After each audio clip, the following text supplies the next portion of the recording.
what's up everybody? Welcome back to a surprise video I am doing this week. But I decided that I was going to crack open a bottle of my celebration wine and I was going to do a man-child video. We're just gonna call this my glass of wine.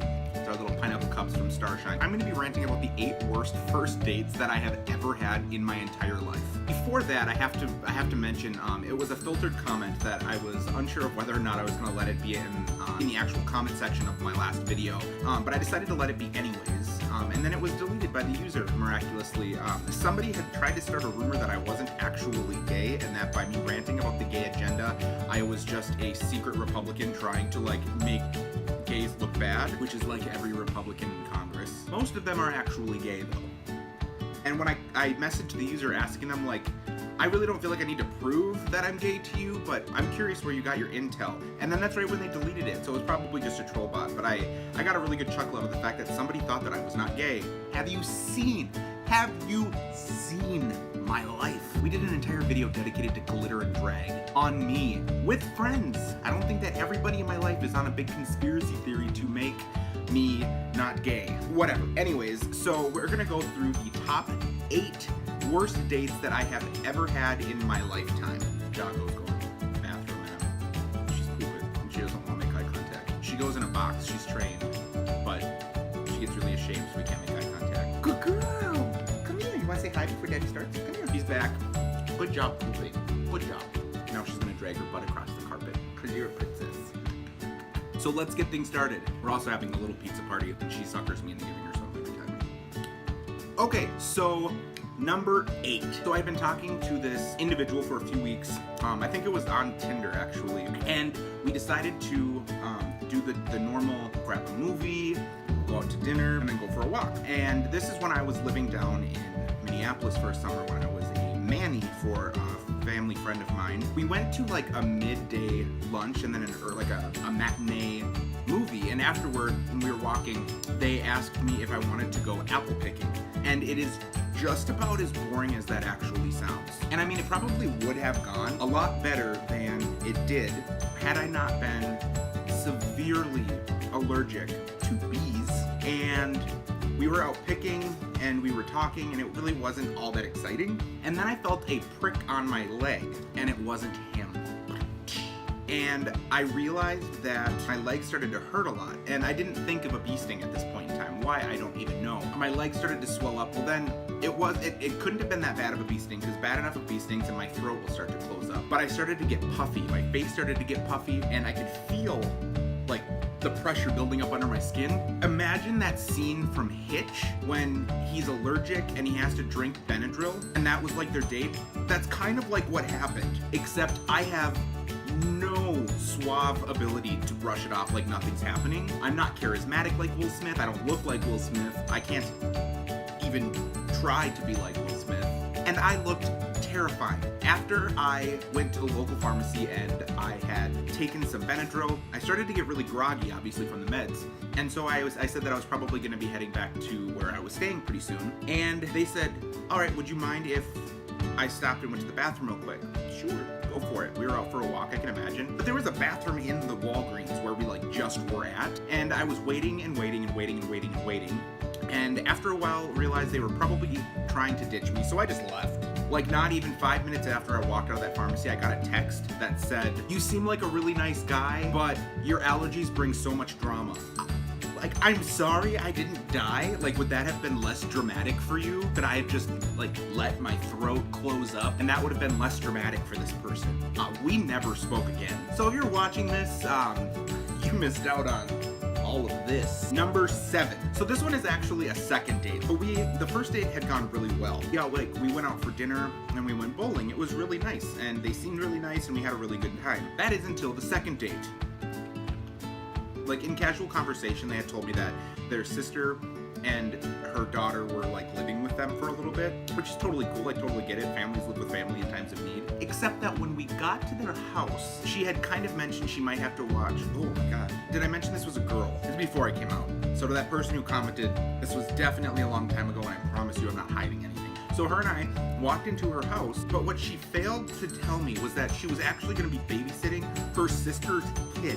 Legitimately babysitting. And it wasn't like a 2-year-old or a 3-year-old that can like go take a nap or sit in front of the TV and watch a movie for a few hours. It was like a newborn infant and the toddler sibling. It really wouldn't have been that bad had I not been expected to take care of them. Anybody who knows me knows I am terrible with children. And I don't know if she was like testing me out to see if I was gonna make a great dad someday.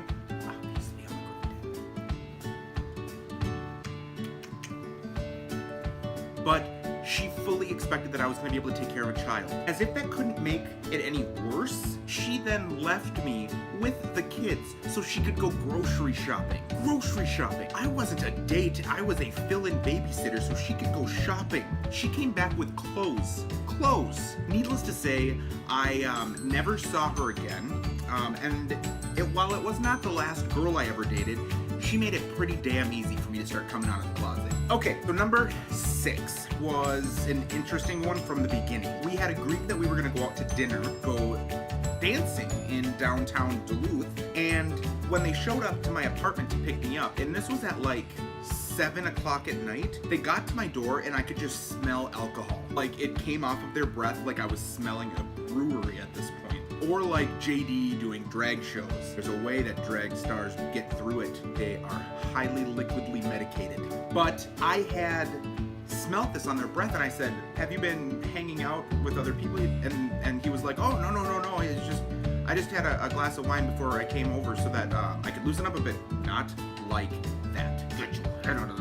So to like get them, so I could get a little better idea of like how drunk they were, I like invited them in so I could finish getting ready. Like such a line from a movie. We had gone upstairs to my apartment and we were hanging out in the living room while I was getting ready, also known as I was just changing my outfit. And I came into the living room and they had pulled a bottle of Smirnoff off of my shelf and had poured themselves like a shot that they were sipping out of. And I'm like, are you driving us tonight or do you want me to drive? He's like, you're definitely gonna have to drive. I am tanked. I didn't need a red flag.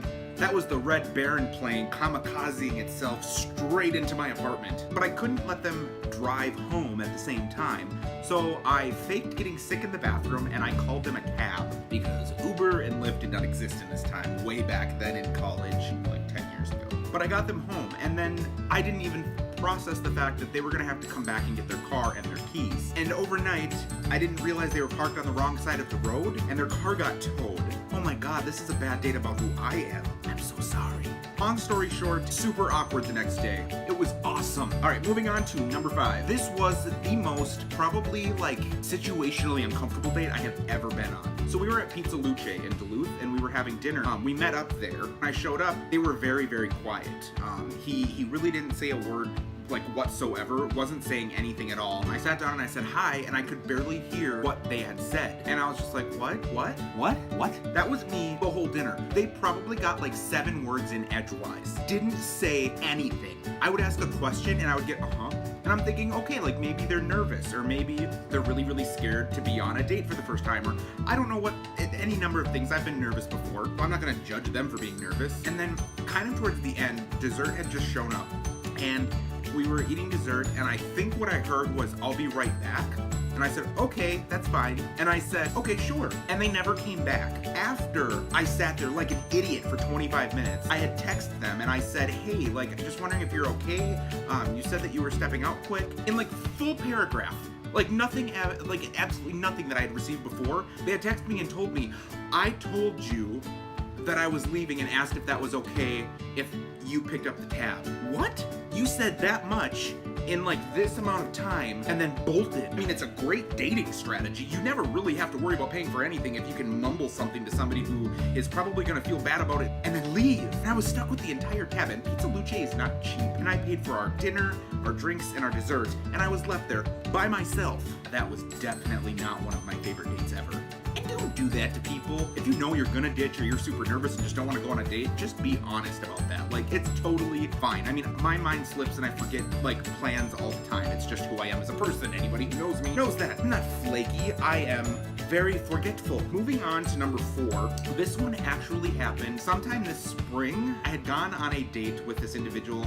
We actually met through Facebook. I don't know that we're still friends on Facebook, but if we are, sorry that I'm telling your story. I'm not giving away your name. So really, this is about you and how awful of a person you are. Honestly, if we're still friends after what happened, I have to question my own judgment. So I sat down, and like everything was going great. We had met up for drinks and karaoke down in the cities. We were hanging out, and we were having a really great time. Some of their friends came along. I got to meet a few people. Before the date had even started, I had left my stuff over at my friend Brian's place that you met in an earlier video. Because I'm just like, it's a first date. Like, I'm not staying anywhere. So I left my stuff at Brian's, and I had been texting Brian all night and telling him how the date was going. And at one point, it got really bad, really fast. They had just gone up to sing karaoke, and they thought that they were like the bee's knees, shit of all shits for all shits, sing. And when they got done, they came back, and all of their friends were like patting him on the back, and they were telling him how great of a job he did, and it was so amazing, and it was so perfect. And this woman went up to sing, and she was amazing. I am talking like she belted out like this conglomerate of like a Christina Aguilera and Aretha Franklin like mashed together, and it was amazing in the middle of her singing. And she just happened to be a woman of color. His critiques went from like, oh, she's really pitchy, as if we're on American Idol. I don't even know what judge I would have been on that panel. I'm like Paula Abdul. He was going full Simon on this woman. It turned into something about sex and race. It was, this is why women shouldn't sing. Girl, you're gay. We love our queens. Love our queens. Don't be telling me that women should not be singing, or I'm gonna be kicking you and making you sing like a woman. Then it turned into race. I'm really surprised that they're not doing rap or hip hop. So then I pulled the ditch move, not the bitch move, which could have been a bitch move as well. And I went straight back to Brian's. That was awful. Number 3. This is probably the most shocking one I ever went on. He had said, well, let's hang out on Thursday afternoon and dress up. But sure enough, I dressed up, and I met them at this park that we were going to, and he's like, well, let's go on a walk. And we were going for a walk. We walked to a family member's funeral. What were you thinking? Here I am consoling this guy I had barely known. And instead of being like, all right, do you want to catch a movie? Do you want to go to dinner or something? Nope. He's like, thank you for coming. I'll text you next time.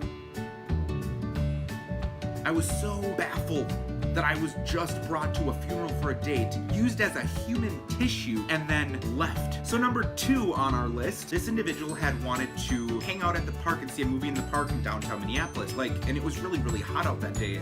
So when they said, hey, you know, dress in something casual and comfortable, like shorts and a t-shirt or something, I was like, cool, like we might be going to a movie in the park, or we might be doing something else. I also just realized I need to stop letting people tell me what to wear on the first date. Got to the park, and there was a movie in the park, so I was like, yes, we're gonna see a movie in the park, we're gonna hang out. Nope, they wanted to go for a run. Have you seen this? What part of this makes you think I wanna do that? And then they just took off.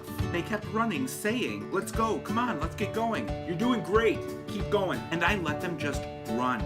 So, on to number 1. So, me and this individual had agreed that we were going to go out for like a light brunch. When you think of brunch, at least I think of brunch, I think of mimosas and breakfast food. The waitress came up to us and had asked us, you know, can I get you guys, or can I start you guys off with anything to drink? And I was like, sure, I'll have a mimosa. No sooner than saying mimosa, he looks at me and puts his hand on my lip and goes, he's gonna have a water. I'm gonna have what? The side drink? No. I'm gonna have a mimosa. You're gonna have water. I don't think this date's gonna last very long. I asked for a lemon wedge. I was allowed to get the lemon wedge. Now let me remind you, I love the fluffy on me. Like, this is what you get. I'm very comfortable in my own skin. I said, you can go first. He ordered for both of us. And he ordered a side salad and sauerkraut. And the waitress walked away, and I said, what did you just order for me? You're gonna love this. You take the sauerkraut and you put it on the salad. Bitch, don't touch my carbs. He proceeded to push some of the salad onto my side plate, and that was my meal. He took like a health education nutrition course. I had taken a health education nutrition course, but I wasn't gonna go around and tell my date that he can have a side salad with sauerkraut so that it cancels out carbs. I didn't even get croutons. Who doesn't get croutons? I never got my mimosa. And at the end of the date, he's like, did you want to go for a walk? I learned this from the other dates. I don't go for walks with dates. That ends up badly. So there you have it. That is my top 8 worst first-ish dates that I have ever had in my entire lifetime. So if you liked that video, go ahead and hit subscribe up above, hit a like down below, hit share with your friends, and I hope that you have a fantastic night. Bye!